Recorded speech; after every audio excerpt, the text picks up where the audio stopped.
جبار المتكبر سبحان الله عما يشركون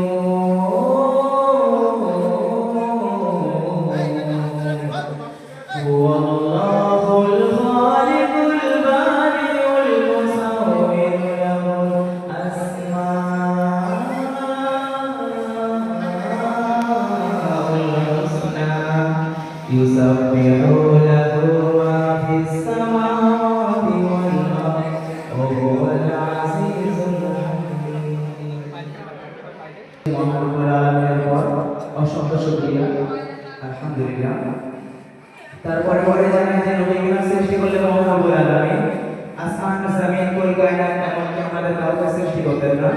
সেই মহান নবী মুস্তাফা সাল্লাল্লাহু আলাইহি ওয়াসাল্লাম তার শানে লাখ কোটি দরুদ ও সালাম সকলে থেকে আমি করে বলবেন সাল্লাল্লাহু আলাইহি ওয়াসাল্লাম।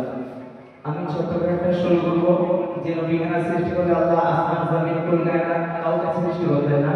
সেই মহান নবী মুস্তাফা সাল্লাল্লাহু আলাইহি ওয়াসাল্লামের শানে আমাদের সকলের ইচ্ছা করে যে আমরা একদিন মদিনা শরীফে যাব, আল্লাহ রাসূলের রওজায় আমরা জিয়ারত করব। সেই বিষয় করে আমি সেই সঙ্গীত নিয়ে ছোট্ট একটা সংগ্রাম পরিবেশন করব। আর তার আগে আমি একটু বলে রাখি, আমি আপনাদের একটা অপরিচিত মানুষ, কারণ এখানে আমার মামার বাড়ি, আমার নানাজির নাম মোহর আলী, আমি তার নাতি, বড় মেয়ের সন্তান, বড় সন্তান। যাই হোক, আমি একটা নাতি গান পরিবেশন করছি, সকলে একটু মনোযোগ সহকারে শুনবেন।